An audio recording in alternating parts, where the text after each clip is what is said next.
Yes guys, and welcome back to another episode of Chopping It Up with Charms. I'm back here again, chat everything Chelsea, and this week we're talking Club World Cup. I come to you freshly inked. Come on now, shout out Giordano, that's my boy. I'm in Italy at the minute, hence the AC Milan during a Chelsea video, but shh, keep it stum.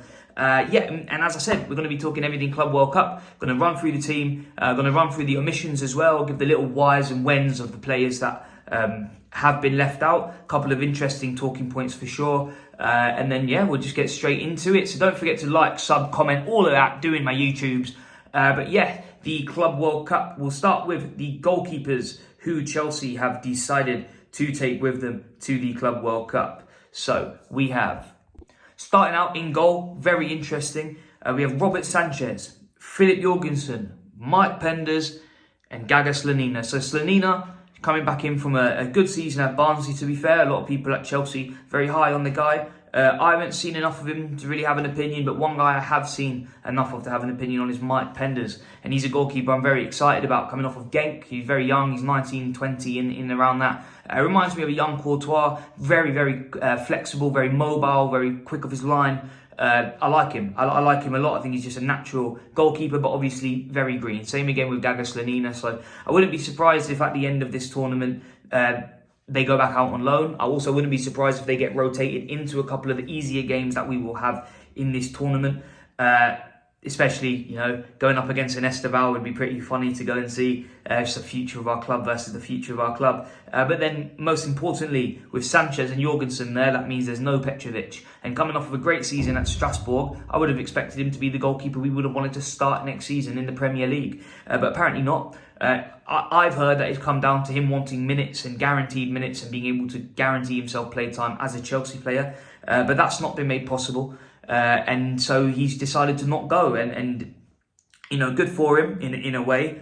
I don't really understand what the Chelsea board are playing at. I mean, we've got a solid goalkeeper there, probably worth well over 30 million.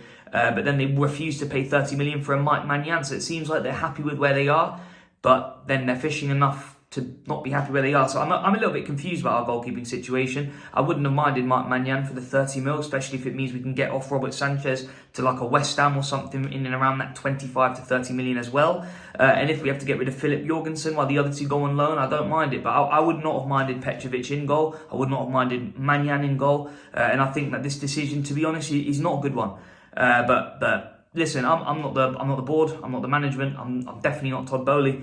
So we're gonna have to just see how they navigate through the goalkeeping situation. But it is frustrating to know that Petrovic just wanted to play for Chelsea, wanted regular minutes, and has shown that he can be a solid goalkeeper. Even at times last year, I was a bit confused why he went on loan in the first place. So the fact that he's staying out, it's a bit like throwing a Petr Cech in the bin. You never know. You got to give him the opportunity to get there.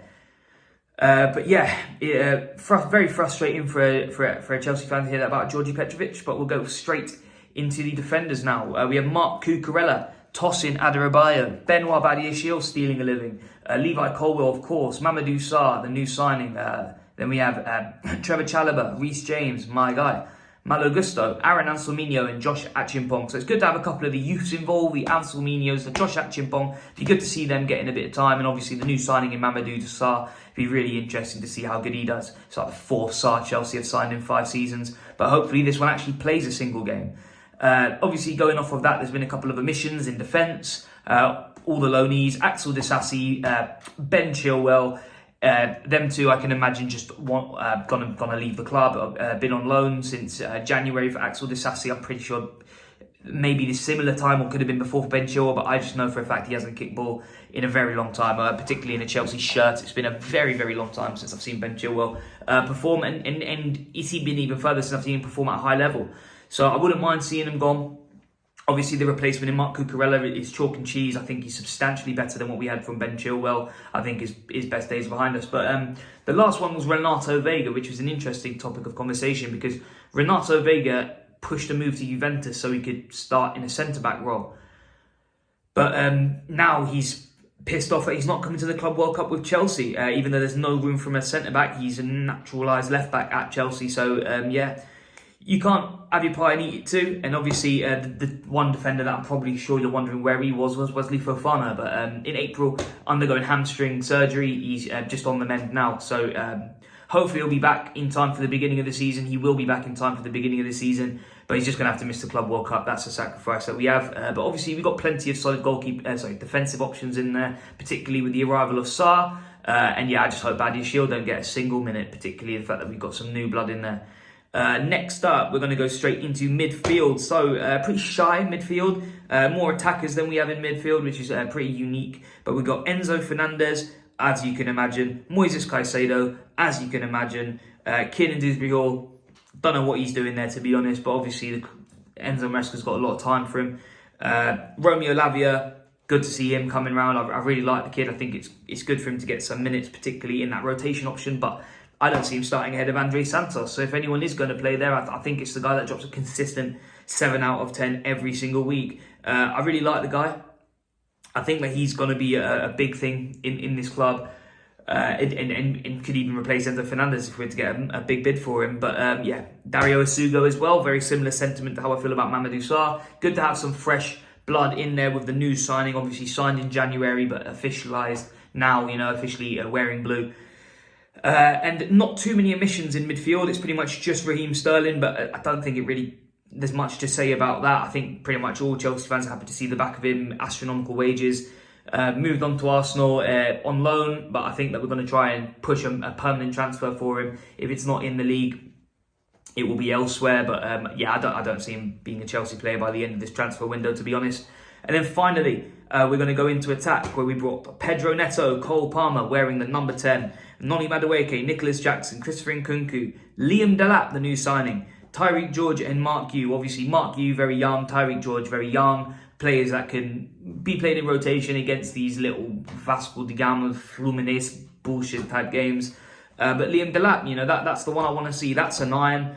And it'd be excited to see him in there. Obviously with Nicholas Jackson, I'd like to see how they transition over to each other. Very surprised to see Christopher Nkunku's being brought. I would have thought that he wouldn't want to. I would have thought that he wanted to try and push a move, get regular football, but maybe there's a plan for that in the Club World Cup. So we're just going to have to see about that one. And then the main omission there being Kendry Paez, who is going to be making a move to Strasbourg, Chelsea B team. So all things considered, I think it's a pretty strong team. I think that, all the omissions, that there's pretty fair reason behind them, whether it's personal or professional reasons. Now, one person that hasn't been mentioned through this whole debacle has been Mykhailo Mudryk.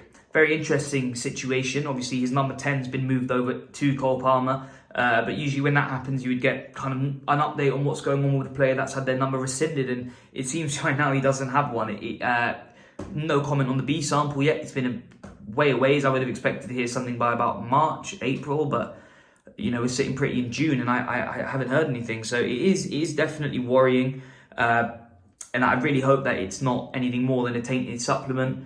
But it's giving me the feeling it is. I personally don't think that he's done any form of cheating. I think that would be very unlikely. He's very big on the idea of talent ain't enough. I mean, he's actually got it written on his neck. But I don't know, maybe talent isn't enough. Maybe he needs the compound V. But to me, that always read as, you get there with hard work and that Cristiano Ronaldo mindset of, you lock in and you got to do your thing to get to the very top. And, an 88 million euro signing, you would expect a lot more than what we've got. But we've seen the transition from him. We've seen him good and we've seen him bad.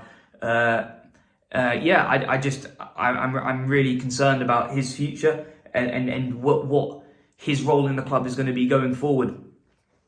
I do pray for the kid, but obviously there's so much we can do, and I do feel like with Tyreek George being made so important as of recently, and once again with a number going, Liam Delap coming in, Nicholas Jackson probably moving out wide to the left since we have more of a target man style striker.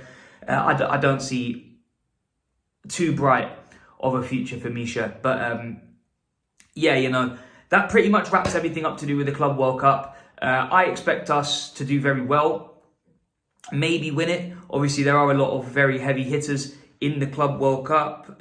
Clubs in the Club World Cup. From my knowledge, the only teams I really see as a problem is the usual suspects, the Man Cities, the Bayern Munichs, the Real Madrid. And yeah, obviously PSG, best team in the world at the minute.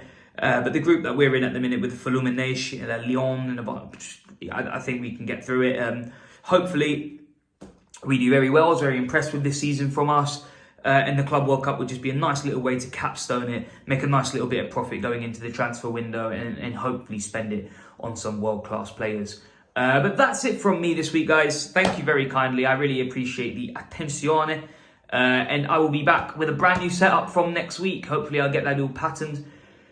But yeah, you should see a lot more of me. You should see me in a bit more clear mindset and being able to give you guys the quality content I want to. But yeah, that's a very in-depth sort of breakdown about Chelsea's situation going into the Club World Cup. As I said at the beginning, don't forget to like, don't forget to comment, don't forget to subscribe. And I'll be back here every single Friday for brand new content surrounding blue. Everything blue, up the chills.